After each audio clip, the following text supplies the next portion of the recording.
اب آپ کو تو وہ جنگیں یاد ہی نہیں ہیں، بلکہ یہاں جتنے لوگ بیٹھے ہیں کسی کو بھی یاد، 71 کی جنگ، مجھے 65 کی بھی یاد ہے۔ تو اس جنگ میں خوف تھا، ڈر تھا، لوگ سہمے ہوئے تھے، لوگوں نے گھروں میں اناج اکٹھا کر لیا، چنے، دالیں، آٹا، پتہ نہیں کیا بنے گا۔ یہاں اتنے حملے ہوتے تھے، یہ دیواریں کانپتی تھی، رہنا دوبھر ہو گیا تھا، ہم بندیال چلے گئے، لوگ چھوڑ گئے شہر، خوف، ڈر۔ اور اس مرتبہ بندہ حیران ہوتا ہے، لوگ باہر ایک دوسرے سے پوچھتے ہیں، ہاں سنا جنگ دا کی بنے، جیسے کرکٹ میچ ہو اور لوگ پوچھ رہے ہیں کتنے رنز بنے نے، انہیں فکر ہی نہیں، نہ کوئی دکانوں پہ رش ہے بے راشن اکٹھا کریں، نہ پیٹرول پمپوں پہ رش ہے بے پیٹرول زیادہ گاڑیوں میں ڈلوا لیں، کل کیا بنے گا، کوئی پرواہ نہیں تھی کسی کو، بالکل بے خوف ہو گئے تھے لوگ کہ کچھ نہیں ہے۔ ہم جو لوگ، آپ، میں اور لوگ کہتے تھے 70 سال ہو گئے جی فوج کھاندی پئی ہے، پتہ نہیں پیسہ کہاں جا رہا ہے جی، کدھر جا رہا ہے۔ اب پتہ چلا کہ پیسہ کدھر بھی نہیں گیا، ہمارے ملک کا جو دفاع ہے وہ کیا ہوا، مضبوط ہوا، اور اس کی ضرورت تھی، اپنے دفاع کی ضرورت تھی۔ میزائل میں ہم خود کفیل ہیں، اسلحہ بنانے میں ہم خود کفیل ہیں، پھر اسلحہ چلانے میں اللہ نے ہمارے فوجیوں کو، فضائیہ کے جو پائلٹ ہیں انہیں اللہ نے ایک مہارت سے نوازا ہے۔ سورۃ احزاب میں آپ نے پڑھا ہو، موّقین پڑھا ہے، روکنے والے، جو روک رہے تھے لوگوں کو، نہ جاؤ مر جاؤ گے، مارے جاؤ، ان منافقوں کی رب نے تردید کی۔ ہمارے ہاں بھی یہ موّقین موجود تھے جنہیں فوج کے خلاف بیان دی، کمنٹ کی، ایڈیوں پہ کام کی، نفرت پھیلائی، ہندوستان کے حق میں بیان دی، صرف ایک شخصیت کے لیے۔ کون انہیں عقل مند کہے گا؟ یہ ملک ہے تو پھر سیاست بھی، یہ ملک ہے تو پھر وزارتیں بھی، یہ ملک ہے تو پھر حکومتیں بھی، یہ ملک ہے تو پھر تجارت بھی، یہ ملک ہے تو پھر فیکٹریاں بھی ہیں، ملیں بھی۔ ظالموں تمہیں اتنا بات کی سمجھ نہیں آ رہی کہ سب سے مقدم ملک کا دفاع ہے، ہماری عزتیں بھی محفوظ ہیں تو کس کی وجہ سے؟ ملک کی وجہ سے، ملک کی سرحدوں کی وجہ سے۔ تو ان سرحدوں کا دفاع کرنے والا کون ہے؟ میں نے لڑنا تھا، آپ نے لڑنا تھا۔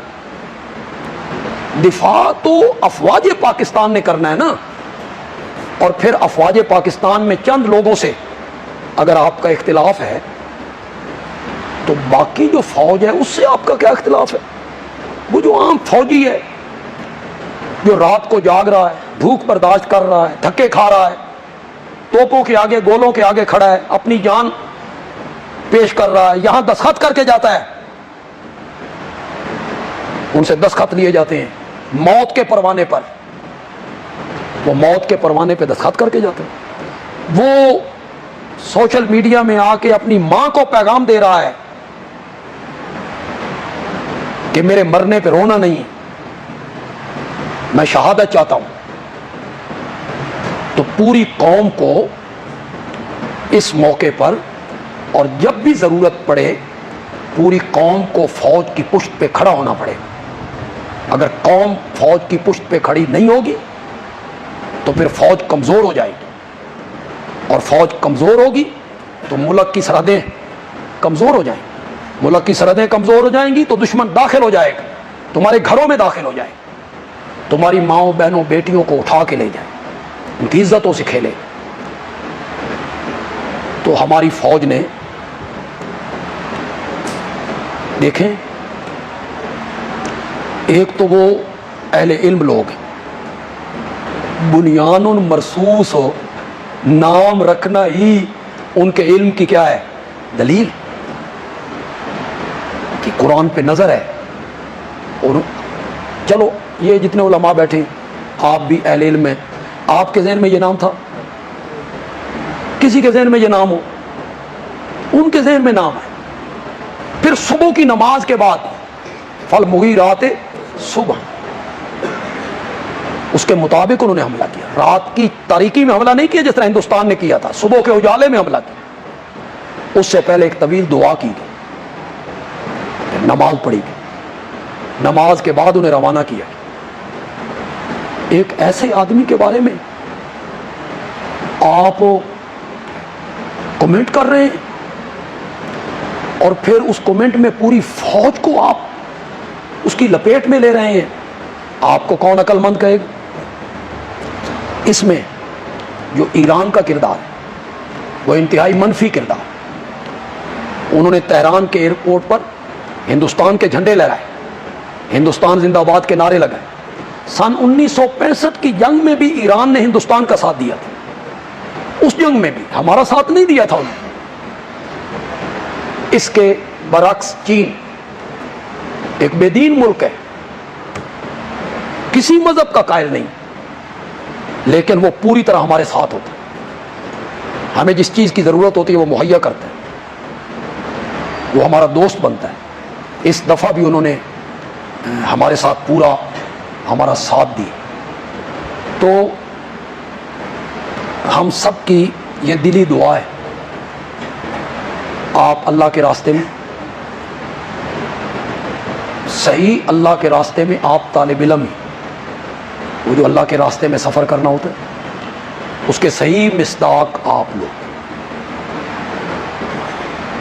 مجھے اپنے آقا کے ایک ایک فرمان پر اسی طرح یقین ہے جس طرح یہ یقین ہے کہ 12:34 اور آج بدھ ہے اور میں معاویہ مسجد میں کھڑا ہوں.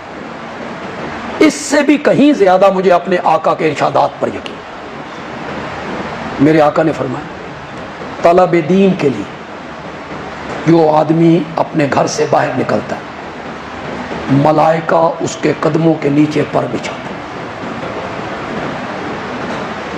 مچھلیاں پانی اور حشرات الارض اپنے سوراخوں میں اس کے لیے دعائیں مانگتے.